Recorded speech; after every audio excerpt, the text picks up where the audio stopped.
Hey guys, welcome to my channel. Thank you for clicking. So today we are going to be learning how to draft a basic bodice pattern, just as you have seen in the thumbnail.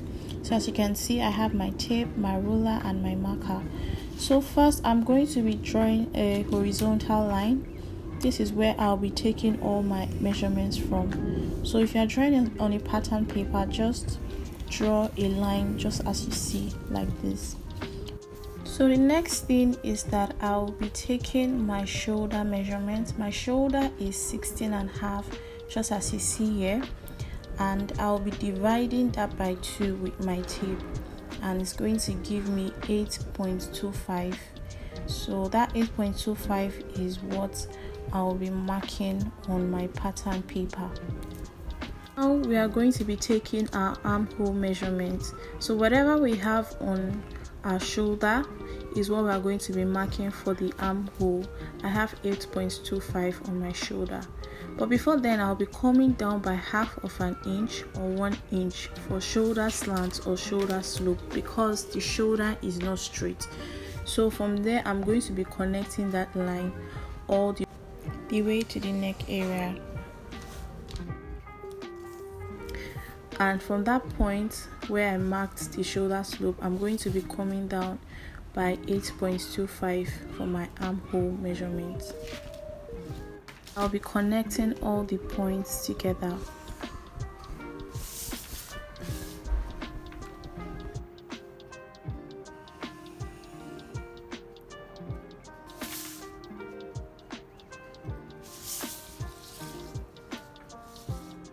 Now, because our pattern paper is on a fold of 4, that is for the front and back, I'll be dividing my round bust measurements by 4, which is 43 divided by 4, and that will give me 10.75, and I'll be marking that just underneath my armhole, as you can see.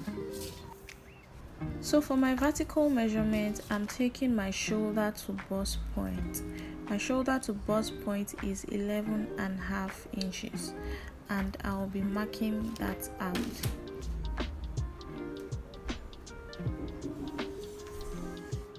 After marking that out, I'm going to be labeling it my bust point.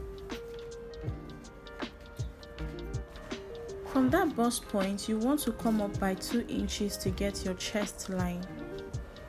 So just come up by 2 inches in order for you to get your chest line perfectly.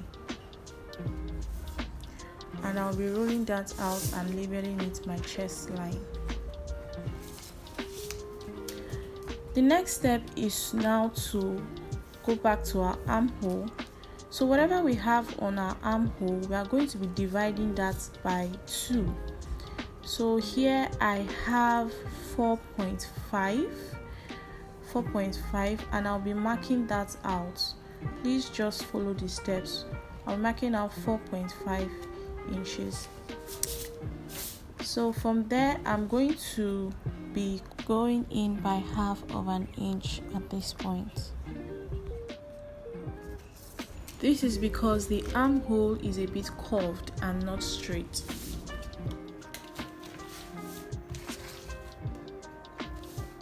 So now you want to connect all 3 points together.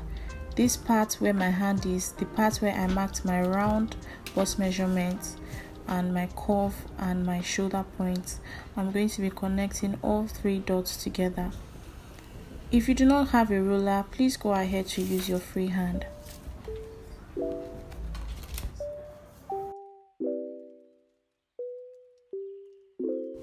After taking my shoulder to waist, which is 16.5, I'll be dividing my round waist by 4, and that would give me 8.75. My round waist is 36 divided by 4, and that will give me 8.75.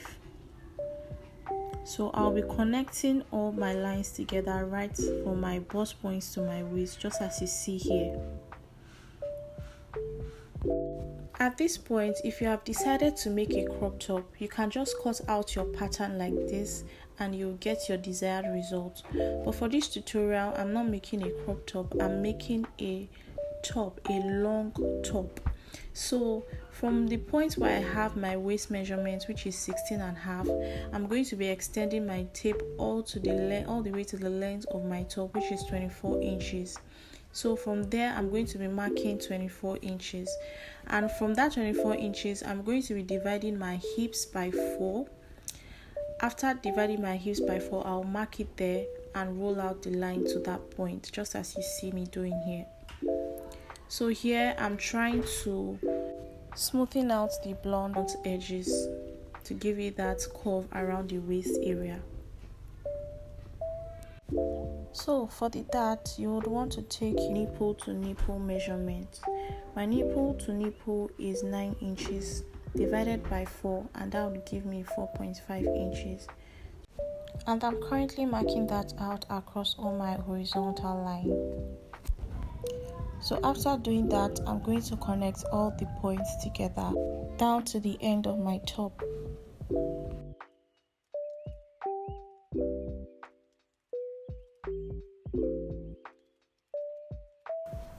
So I'm cross-checking to see if my measurements are correct. And on this vertical line, I'll be taking half an inch on both sides, from the waist down to the end of the top.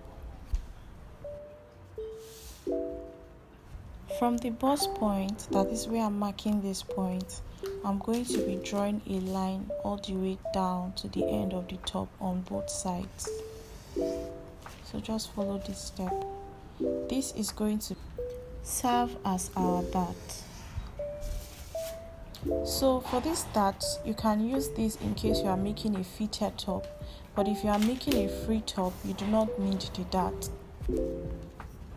So after this is done, you'd want to add 2 inches ease allowance across all sides of the measurement. This is to make sure that your top doesn't end up being tight by the time you are done sewing. So now for the neck area, I'm going to be going in by 3.5 inches.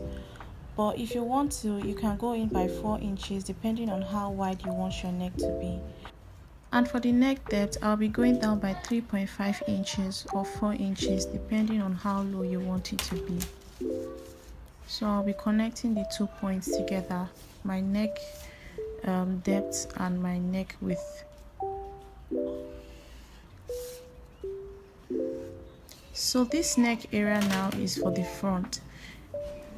Please pay close attention. So you know the back neckline is usually higher than the front neckline. So for the back, I'm going to go in by 1 inch for my neck depth, and I'll be connecting it like so. In a case where you want to add zip to the back of your top, you are going to place this pattern on your cloth and leave out 2 inches allowance on this area where you see this red arrow. Please note that the 2 inches allowance you are leaving is for the zip, which is going to be at the back of the top, the one with the higher neckline. After this is done, you can also trace out your front pattern as well. Thank you for watching. I hope this tutorial was helpful to you. If it was, please don't forget to hit the subscribe button